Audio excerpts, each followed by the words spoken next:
ETH is the biggest meme coin of this cycle. That's factual. But they are fighting for dear life. No, they're not. Yes, they are, William. I don't know if dear life is what they're fighting for. They're fighting hard enough? That's the question. I'm never buying that shitcoin again. I restate my prior statement I said earlier in prior episodes that ETH will not go over dollars in the bull. That's not happening. I'm saying that again very confident. And the fact that it's down 30% is also kind of insane. ETH is not doing too hot, and which is, I don't know, kind of surprising.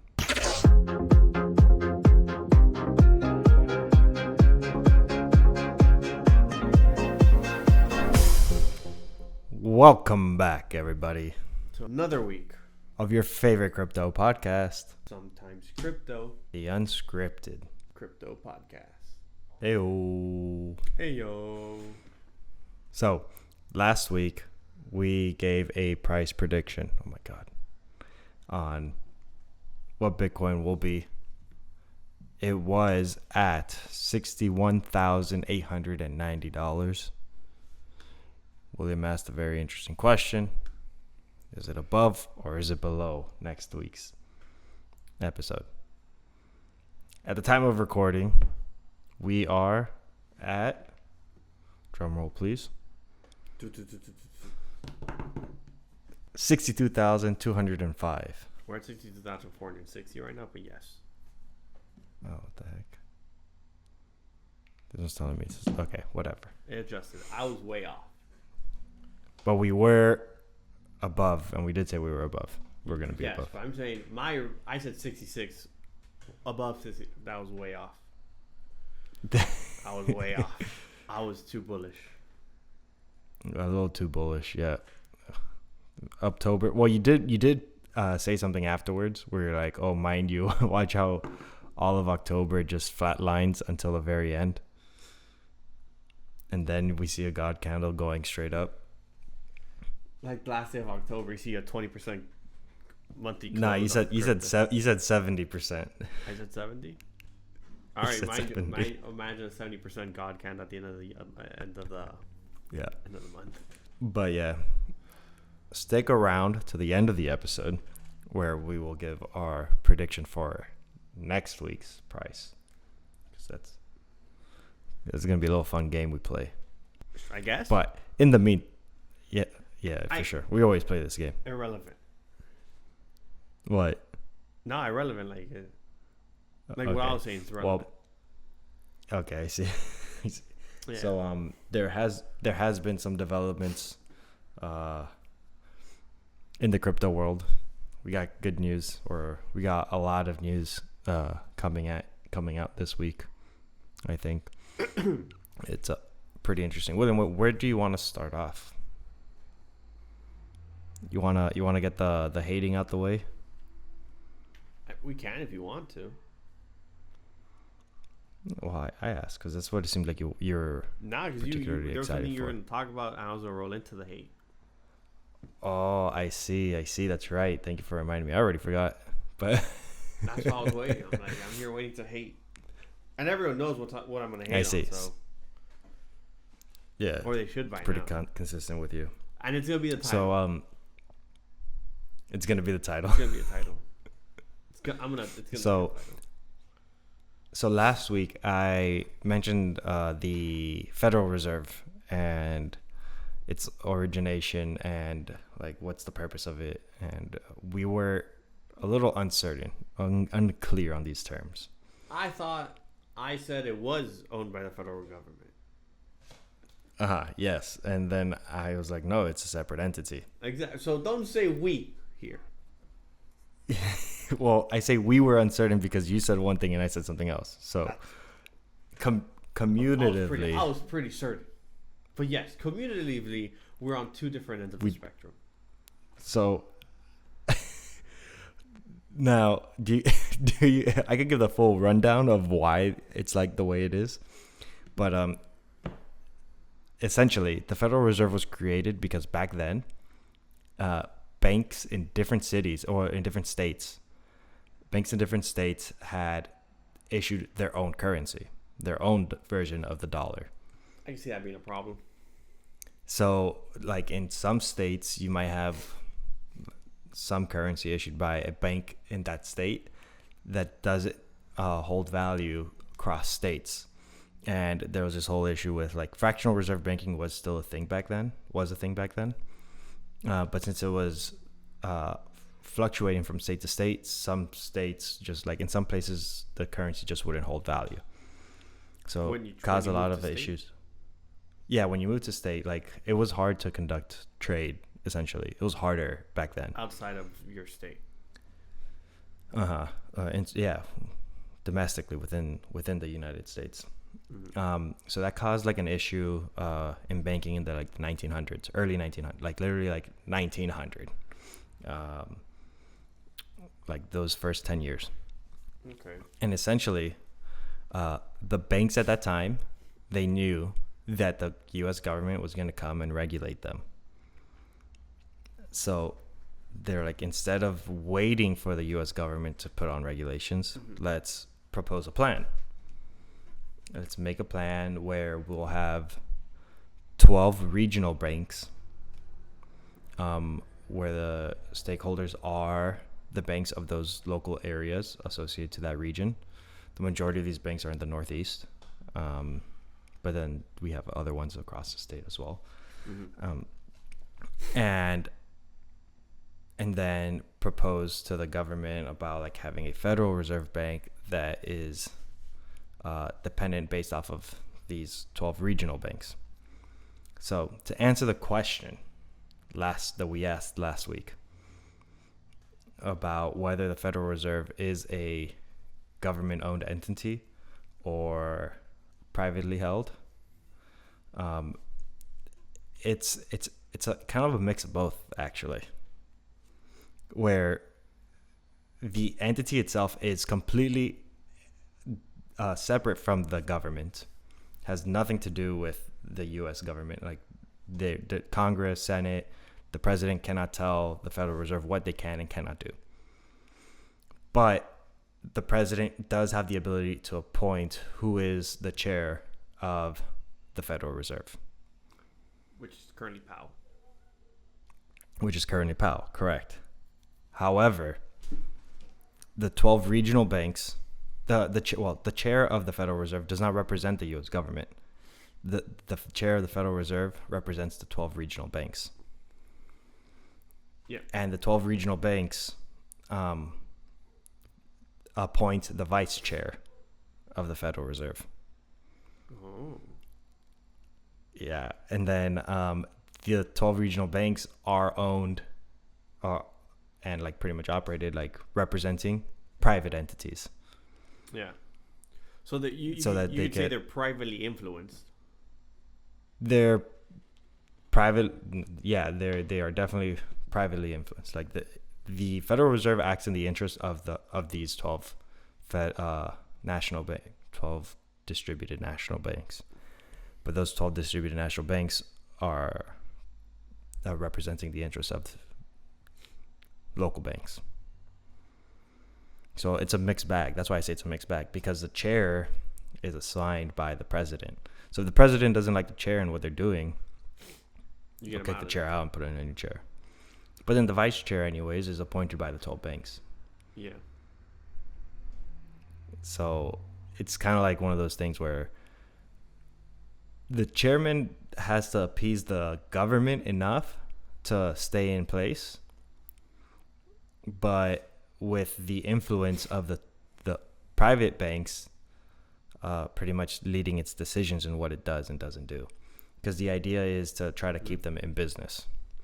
And like the crazy part is, a lot of times when the Federal Reserve raises or lowers interest rates, that depends on how much the interest rates are going to be set for the individual banks, which then the banks can then sell off to the government. Yeah. And so it's like kind of like a self-feeding machine. Yeah, 100%.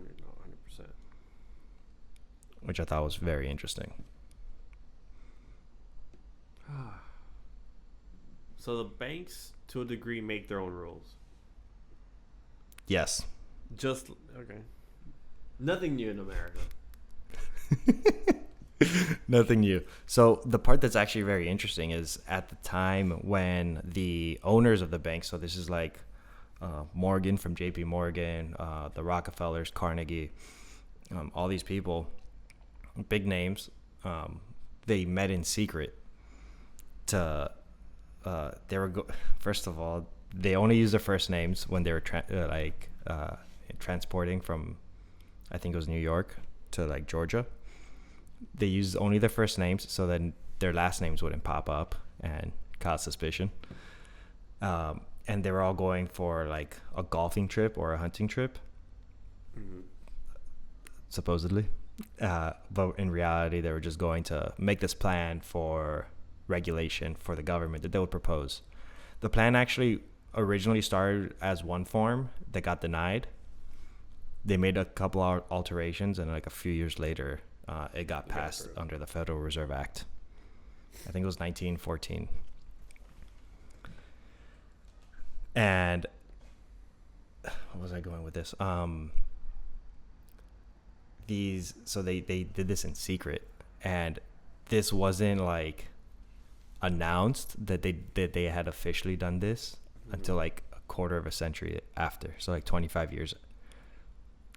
Wait, what? After, yeah, so 25 years after that, the Federal Reserve Act was enacted, or not 25 years, 25 years after when they met up, early 1900s. Yeah. Federal Reserve Act got passed a few years after that, and then a couple more, like I want to say like 2 decades after or close to that, is when the story got leaked. Oh, the bankers formulated this act and the government approved it. And no one had a problem with it. No, because like things were working. Yeah, it's crazy. Deep and then pockets. Going down the whole like rabbit hole, I learned that the only time that the U.S. government has ever actually been like completely debt free was under the rule of Andrew Jackson. Yeah. I believe. Was he? No, like I think it was. Are you sure that's the only one? Andrew Jackson. That's what I saw. Only under Andrew Jackson was the U.S. government completely debt free. Really? I thought there was a few others. After that, it was probably significantly small, like very small, minute. Mm-hmm. But Andrew Jackson's crazy president. He used to throw ragers at the White House. Oh snap! Yeah, it was the only time. It was 1835. Because I've seen a chart where it goes from different presidential candidates and how much debt they had and how much debt they incurred during their presidency. Mm-hmm. And for the most part, it's from like early 1900s to like mid, I think, before World War II. Because World War II, we did get that. Mm-hmm. Yeah, but we made a bunch of money in World War II. It took a little after, yeah, and we were able to pay off a lot of it. But then there was a point like the early turn of the century where that just spiked, and just debt continued to go up, and we weren't able to keep it under control. And now we are where we are. Now we are where we are, correct. And no way of fixing it. Yeah, it's kind of snowballed out of control. Yeah. But yeah, so I think you were wrong, William. You really want to get into that? I'm not wrong. It's a part of the U.S. government, and the chair is appointed by the U.S. president, and the U.S. president. My issue with your statement is it's not a government-owned agency, but the chair is appointed by the government. It is government. They're part of the government. You can say it wasn't created by the government and it was created by 12 regional banks. Yes, but they are a part of the government. No, they are a part. Google are they a part of the government? Guys, what do you think? What do you think? The Federal Reserve is a part of the government. It cannot do its own thing entirely. Okay. Well, I'm searching it up, but anyways, we'll get an official response, I suppose. Nah, I'm not saying it's not like, a part of it. Let us know what you guys think. You decide whatever you want from it, guys. It is what it is. We won't be able to do much anyways. The Federal Reserve System is a central banking system of the United States, created in 1913. So I said 1914, but it's 1913. It was a system. It's not even, it was several layers. Okay, forget this. You guys let us know what you think. What's your opinion? It's definitely owned by the government. Okay, well, we can move on anyways. We could get some hating going. Wait, but I'm adding before to a we position. He's taking a trade during the middle of this episode. No, the trade's already taken. I'm adding to the trade. Give me 2 seconds. I'm sorry. What's the trade, William? It's a rune long. A what? A rune log? Rune? A Thorchain? Rune. Oh, rune.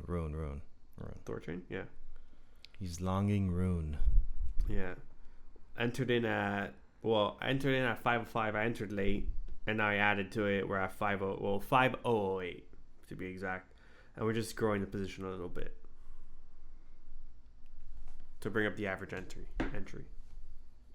Apologies. Oh, whatever. We're both right.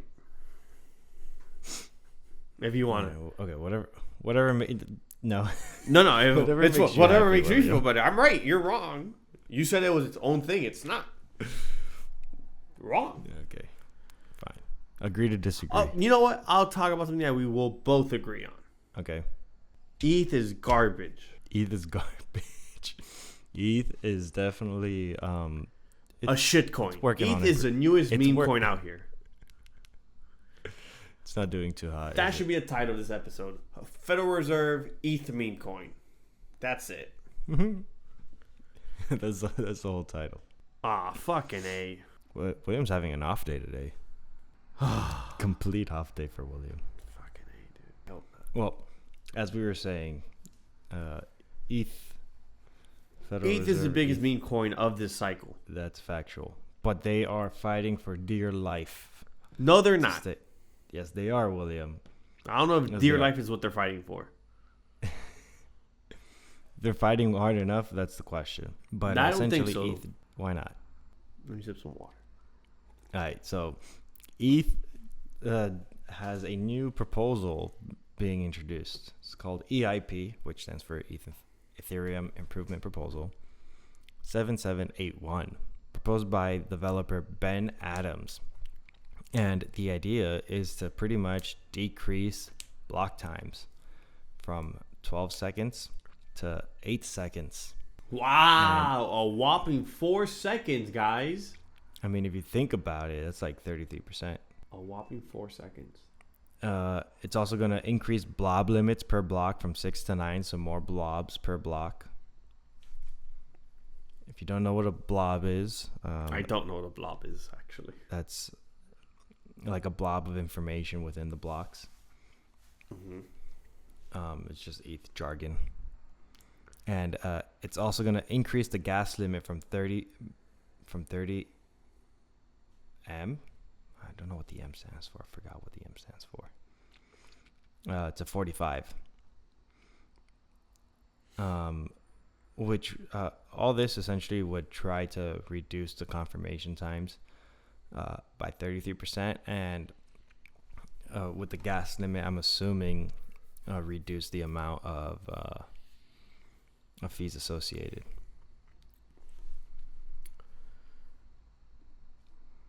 Because they are increasing more blobs.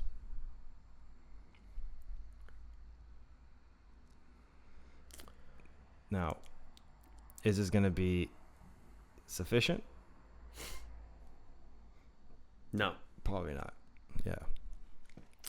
Listen, some poor Probably soul on that, not taking away from that beautiful proposal that will take 5 years to get approved. Some poor soul I don't know. It doesn't say when this transaction was, but it does say. Guess how much the gas fees how much gas fees he paid for his transaction. And it was the fee, and it was the transaction happened today. From the time this post came out, it was 4:22 a.m. USTC time. UTC time. UTC. Okay. Yeah. So take a guess. How much ETH do you think he paid for his transaction? I want to say somewhere in the four figures. Like $1,000.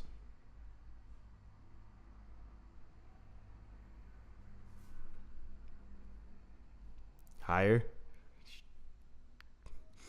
Okay.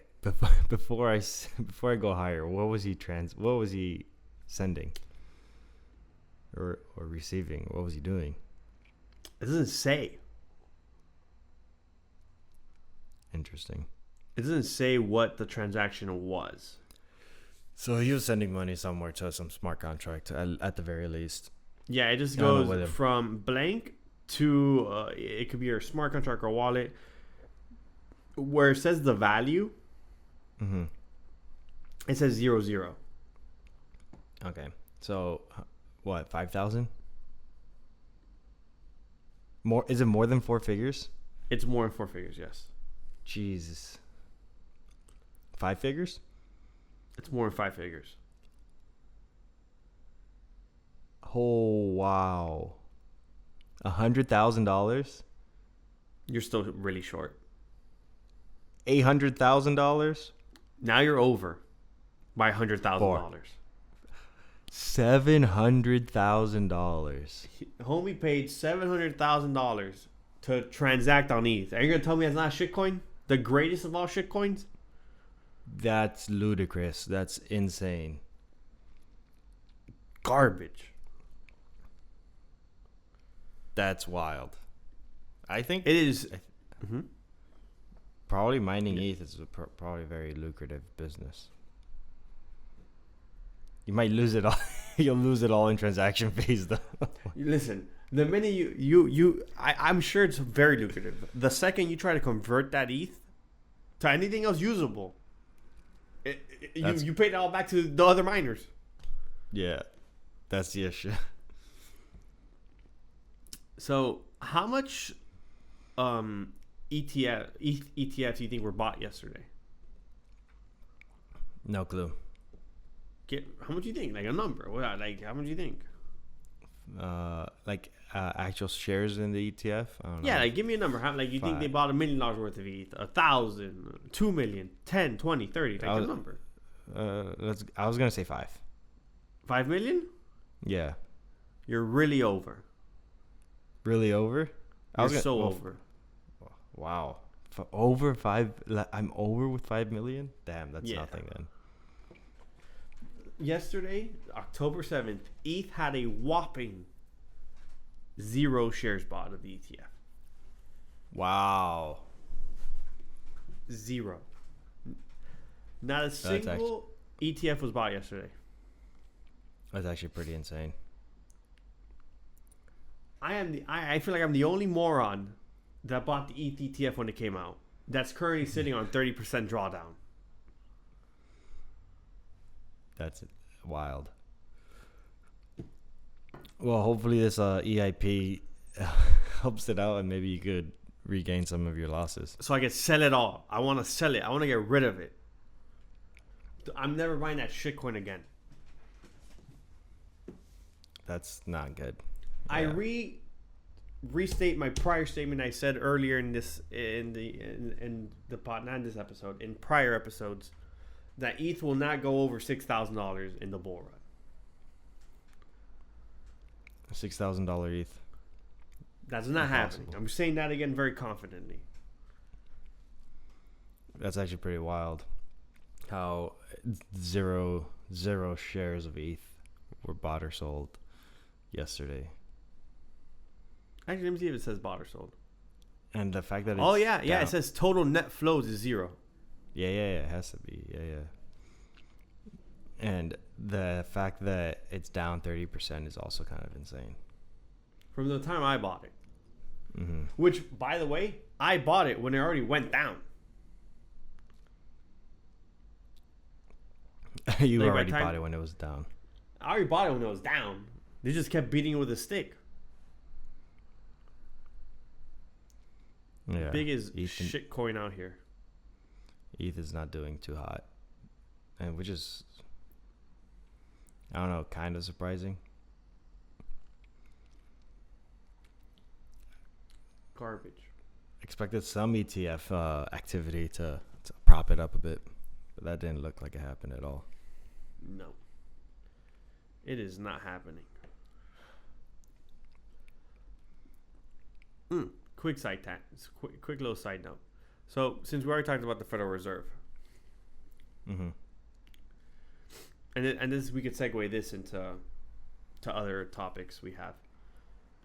So, Cointelegraph reported also yesterday, October 7th, that Justin Robinhood's chief legal officer to replace Gary Gensler as SEC chair under Trump. Speculation rises that Dan Gallagher could take over the SEC chair if Trump wins, potentially bringing pro-crypto shift in regulations. Wow. So Yeah, that makes sense. Mhm.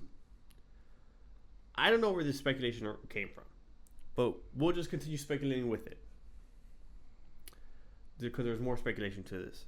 So, as we all know, Robinhood is clearly has its crypto exchange side of it in the same platform, and they're also working on a derivatives market with Bitstamp, Mm-hmm. right? And at that same exact time, the way the Bitstamp derivative market would work is using XRP as a communication layer to transact on. Okay. You're not seeing the So connection here? I do. Yeah. I was about to say I see where this is going. So XRP gonna be utilized more. I think XRP will pump more than ETH at this rate. And we said a couple episodes that XRP is a really good stable coin. Yeah, it is. I think ETH is a better one now. Wow. So XRP might get more utility if this speculation happens to be true. Which I doubt it will happen like that. You know, that Yeah. he will become... Because he would have to leave Robinhood, more than likely. Yeah. And he's making good money probably at Robinhood. I would suspect. Mm-hmm. But, yeah. The SEC. They're always fun. SEC's a case and a half right now. That's true. So there's like no news about like where that speculation came from. No hints. There's nothing. It's just a thing that people say, and then it just takes wind. Mm-hmm. And then losers like us talk about it on the podcast. I don't know who you're calling a loser. Who else is talking about? Who else? Well, then we're winning out here. I don't know what you're talking about. Oh, we're winners? We are winning. Well, okay. All right. Well, since you mentioned the SEC and the potential for Gary Gensler being thrown out, I'm assuming you want to go into how the SEC just got hit with a new lawsuit after issuing out a brand new piping hot Wells notice. Bro, the SEC is like Oprah. You get a car. They're just giving. You get a Wells notice. You get a Wells notice. You get a Wells notice. 100%. Who's the latest winner of a Wells notice? The latest winner of a Wells notice is Crypto.com. Yo, Why do you think they? Crypto.com. Why do you think they got a Wells notice for, Alex? Is it something about selling unregistered securities? Of course it is. As every other crypto company's been issued, yet none of them have been actually won or fulfilled. No, they just get sued right after they give one out. Yeah, so Crypto.com followed suit with what Consensus did when they received their Wells notice. They just went back to the SEC and were like, whoa, we're suing you guys. Pretty much. From a tweet by the CEO of Crypto.com, they says, this unprecedented action by our company against a federal agency is warranted response to the SEC's regulation by enforcement regime, which has hurt more than 50 million American crypto holders. And then somewhere else, he also said that they're going to stand in solidarity with the rest of the crypto industry, as the rest of them have also been attacked. Yeah, well, so the lawsuit that the Crypto.com issued to the SEC says, didn't see that. You didn't see it? So it says that the SEC has unilaterally expanded its jurisdiction beyond statutory limitations, essentially meaning they've completely overstepped their power, misuse of power, and established an unlawful rule that trades in nearly all crypto assets and securities transactions, no matter how they are sold. So pretty much saying that the SEC has a target on crypto, and it doesn't matter. Like they're not basing it off of any guidelines or rules or policies.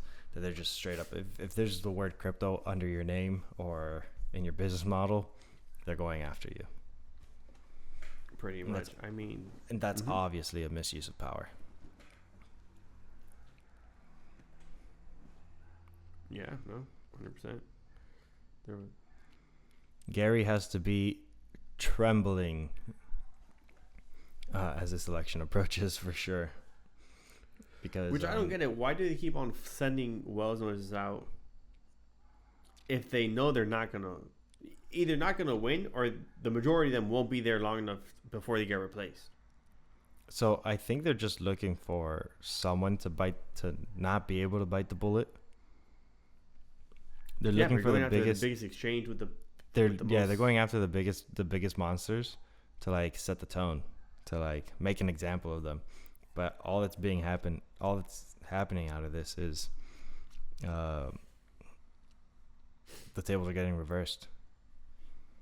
Yes, I don't. They keep on shooting, but they're. Yeah, I feel like there's a good they analogy. should be out of ammo. They should be. They're definitely they're shooting blanks, William. That's what. So you're wasting our taxpayer dollars on this? Yep, that's part of the issue. That is definitely part of the issue. It's like, what are we doing here? Like, legit wasting our taxpayer dollars. Yeah, and like I just feel like the SEC just has zero plan whatsoever.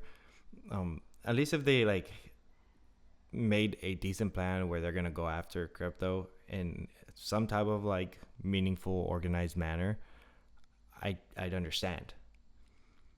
But they just go for we're going after Bitcoin, we're going after ETH, we're going after Consensus, we're going after Coinbase, we're going after like it just one thing after another. Now Crypto.com.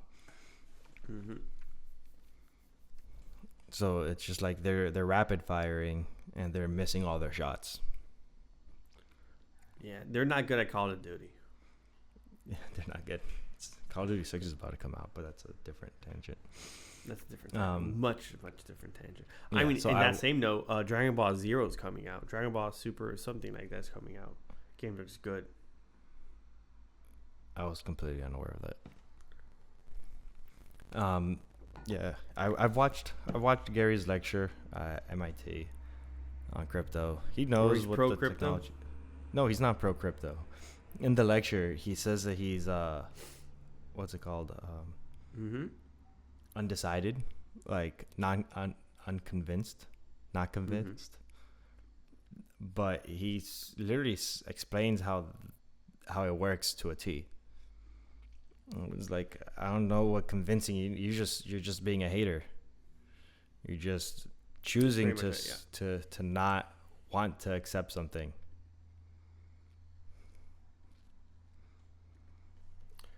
I am agreeing with you. So, moving from the SEC, the final ruling came out for FTX creditors. We shouldn't have been in Celsius. We should have been in FTX. FTX was the one to be in. That's where we should have lost our money in. Okay. So, good news for FTX holders then? So, FTX holders will be paid 100% of their value of whatever they had from the date the bankruptcy was filed. Okay, wow. So the date the bankruptcy was filed, they're going to be getting the value of their assets at that time. I see. 100%. Is that better? And what we got? Yeah. Yeah, because we didn't get 100%. But we did get the asset itself. Yeah, but they're getting a USDT. Yeah, but then they still have to buy the asset. How much has the asset changed in price since then? So we could probably find it. Let's see what date they have to be exact.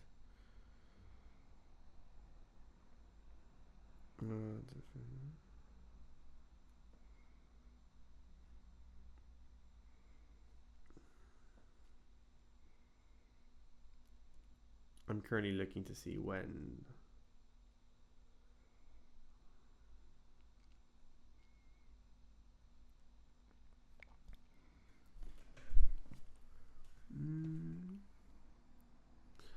Let's Google it.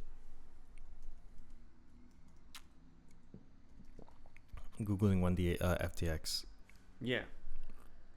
When did they declare bankruptcy? It just says the date.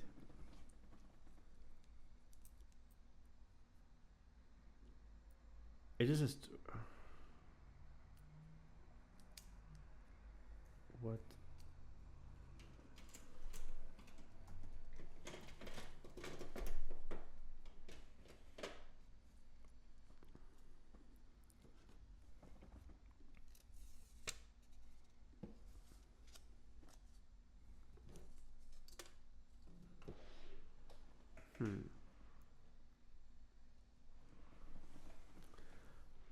It just says 2022.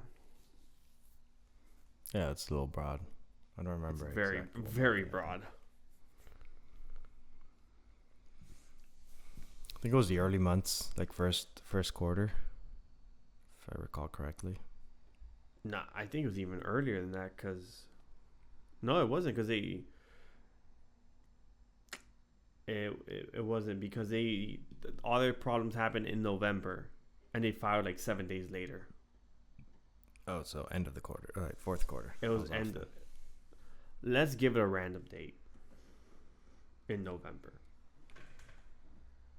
of 2022. Of 2022.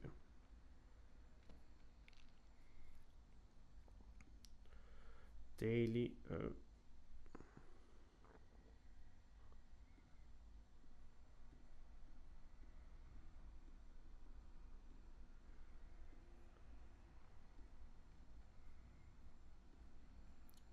I'm currently on TradingView looking at price. April, January, December, November.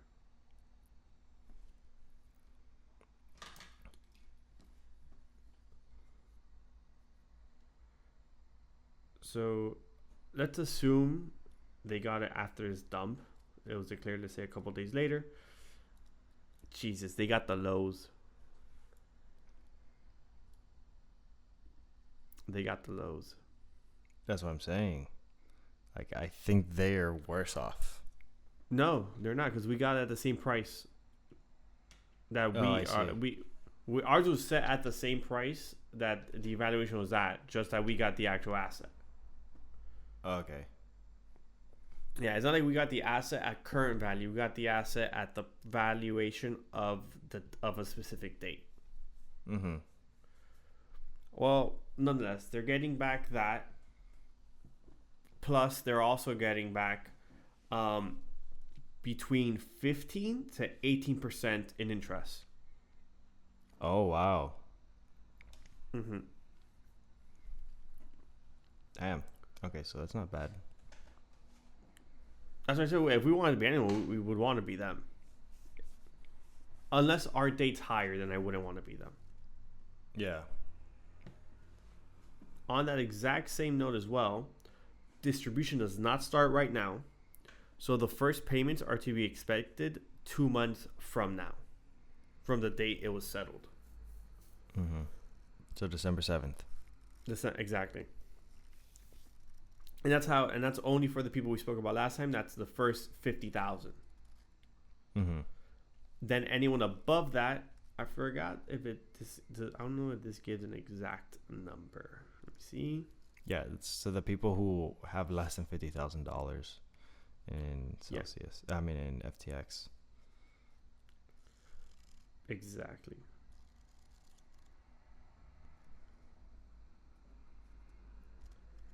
It doesn't give an exact number, but it just says the second leg, anyone above that, would be early. It would be February. They're going to be getting their distribution portion. Mm-hmm. And then the last group would be getting it toward, we could say another 2 months after that.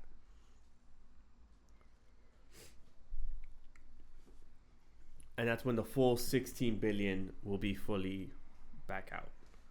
Yeah.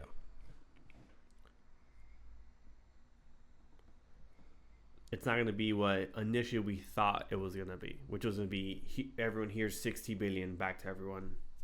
Go flood the markets. Is it 16 or 11 billion? 16. I thought it was 11. No. Because you made that correction last week also. I did. Well, I'm making it again. Correction on correction. A U.S. bankruptcy court approved a I don't know what that word. Reorganization plan of the bankrupt crypto exchange FTX on Monday, meaning that between 14.7 billion and 16.5 billion in recovered assets are set to be distributed to FTX creditors. Okay. I think originally it was 11, and then it's just been changing. Okay. But yeah. Yeah, someone has to make that edit in the post edit. Where? Because I was like for the timestamps for one of the reels that's coming up on the last thing that I made sure to include was and I said 16 billion, but I mean it's correction, it's 11 billion. Oh, just edit where I say correction and just take away the 11 billion. Yeah. Okay, and so now there's actually a number here. So for customers' claims under 50,000 are the first ones, and it's around 1.2 billion that will be distributed. Okay. A very small amount. Yeah. Of the whole 16. Yeah, very small. So the second group of large creditors, they're known as the entitlement class, is around 9 billion in claims.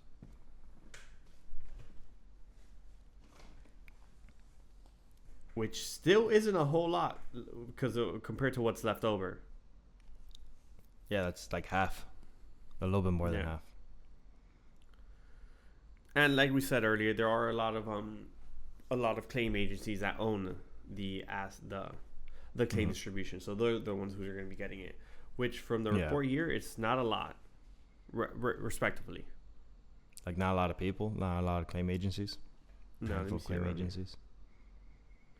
In total, around half of the claims in docket, or somewhat between 6 billion to 7 billion, belong to distressed firms, according to Brazil. These are the people who wrote the article. Kyle arrived at a similar figure, nothing that one of the ad hoc groups, mostly made up of claims buyers, but not representing all the claims buyers in the case collectively sits around $6 billion worth of claims.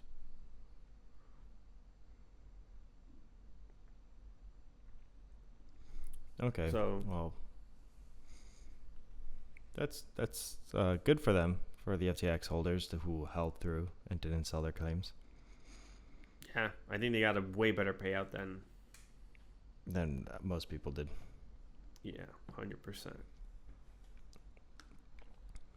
Well, since we're talking about claims and claims to money, there is one more story that I have.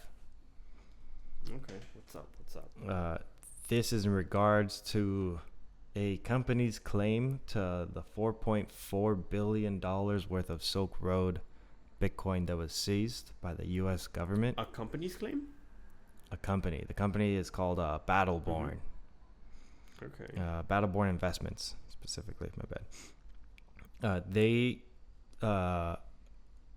had a trial in California back in 2022, saying that they have the rights to the seized Bitcoin From SilkRoad.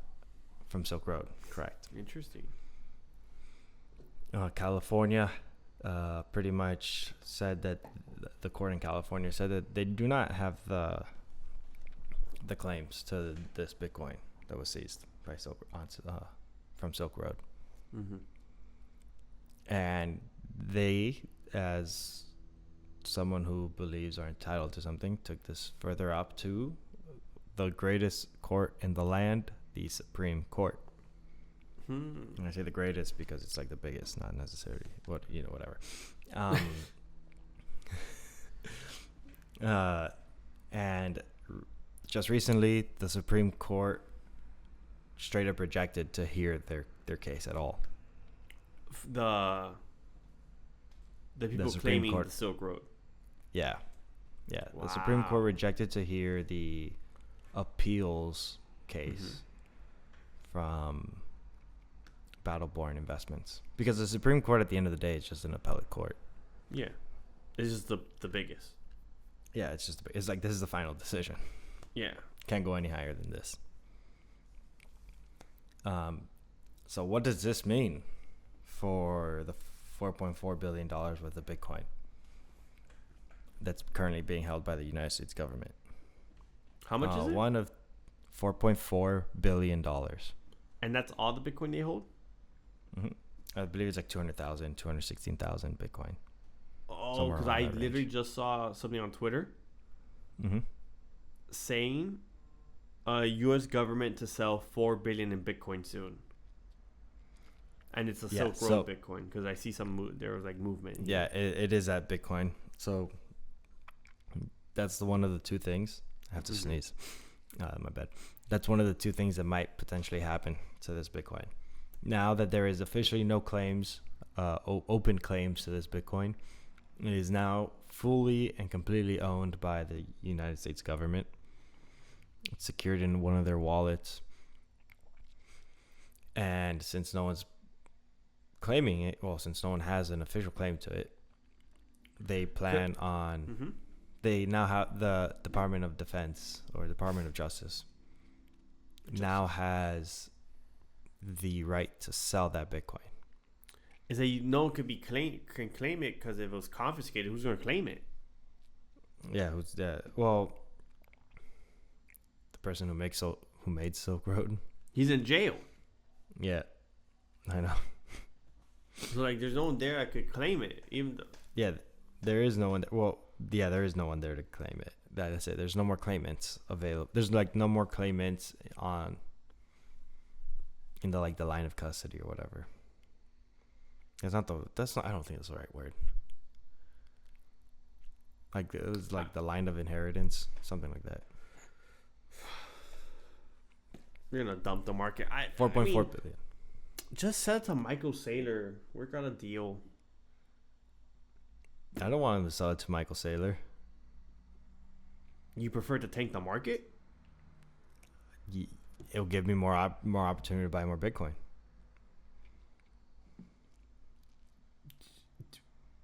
It's gonna tank the market. William's like, this is bad news. So that's worst case scenario, William. Best case scenario, Bitcoin price. Best case scenario, Trump follows through on his plan if he gets elected on moving custody of the coins from the Department of Justice to the Treasury. And creating and just keeping it. And keeping it. For 4 years. At least, yeah, he'll keep it for at least those 4 years while he's president. 4 years is the best we got. And that would essentially make the United States backed by Bitcoin to a degree. No. 100%. No. It doesn't make us backed by Bitcoin. Yeah, we got it. We got it. Are we backed by gold? We're not backed by gold. But we are, though, because we hold an exorbitant amount of gold in Fort Knox. Do we? Yes. We still hold gold. And that's the federal government that holds that gold? Yes. Google how much the federal government holds in gold. Google it. I'm It's a Googling stupid it right number. now. Like, it's a stupid How number. much does the federal government Watson hold in gold?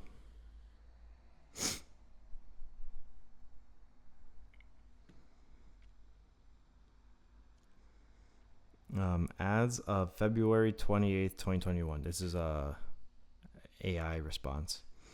The U.S. government gold reserve had a total of 261,498,926.241 fine troy ounces, with a book value of 11,041,059,957 That's how much gold we have. I see your argument, William. Also, if we still hold that exact number, which we should, we're up because gold's up. Yeah, it's more than 11 billion. I think it's probably 12 by now. Yeah, maybe. Interesting. Oh, okay. I see another number. 9 AI number?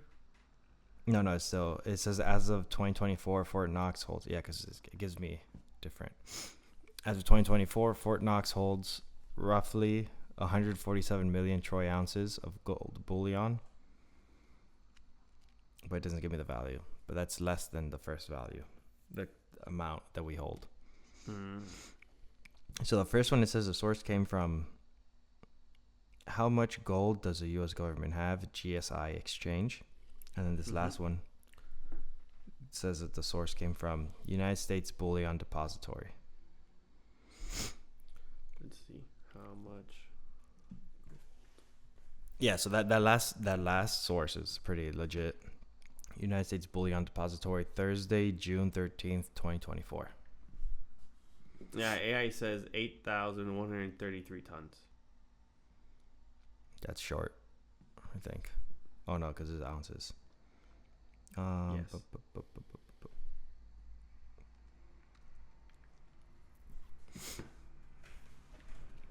But yeah, so either Bitcoin gets dumped or holds its value. Yeah. So 56% of the gold reserve is held at Fort Knox. West Point holds 21%. Denver holds 17%, and the rest is in the Federal Reserve in New York, the bank. Mm-hmm. It's a lot of gold. Yeah. So William, I think it's about that time. So we're not going to be backed by Bitcoin, but we will be holding Bitcoin. We will be holding Bitcoin. I think it's about that time where we You want to give a price prediction? Make a little price prediction. Where we at? What's the number at right now? Currently, Bitcoin is sitting at 61,950. Where will we be next week? Up or down? Nah, no more up or down. We need specifics. Specifics. Fair. Okay. Tuesday. This is 1 week. 1 week, 1 month.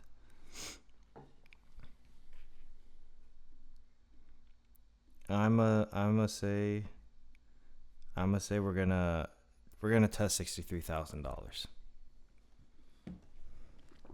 We're going to test 63. Yes. I am sticking with my guns. We're going to 66,000 for next week. Let's check. Let's check how we did next week. So on that note, please leave a like, a comment, subscribe, share. Sharing is follow. caring. We love the support. But thank you for tuning in to another week of Sometimes Crypto. Oh, I thought you were. Nah, that was a good one. Okay. The unscripted Crypto Podcast. Heyo. Heyo.